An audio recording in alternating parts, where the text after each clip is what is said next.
तीन तरह का जल शिव को समर्पित होता है और वो तीनों तरह के जल का अलग अलग भाव है महाराज।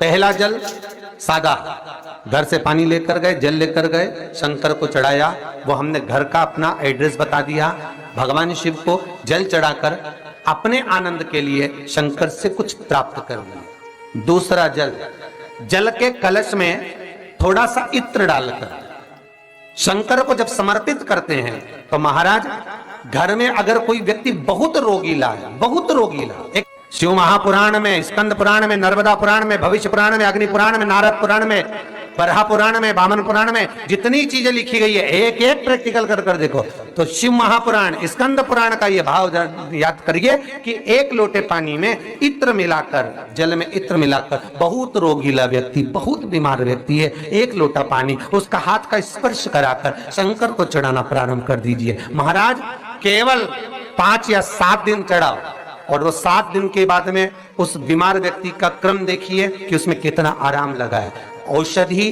दवाई काम करना प्रारंभ करी कि ना करी। केवल इत्र समर्पित, इत्र का जल। तो पहला जल सादा, दूसरा जल है इत्र का, और महाराज तीसरा जल जो शिव महापुराण के अंतर्गत कहा गया है बेल पत्र का जल।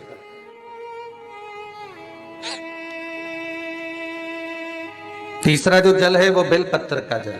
बेलपत्र का जल कैसा?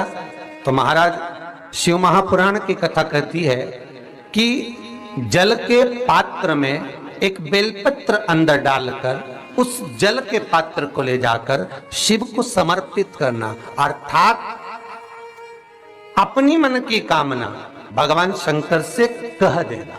केवल बेलपत्र के माध्यम, बोलना नहीं है हमको, कुछ हमें कुछ कहना नहीं है।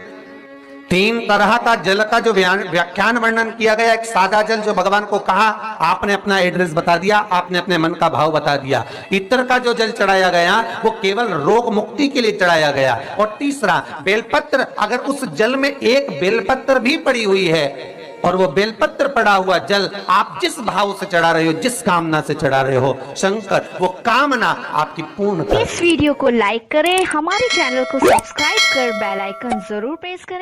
एक कथा में हमने वर्णन किया था कि मरने के बाद किसी को एकादशी दो, उससे अच्छा है कि जीते जी एकादशी दो।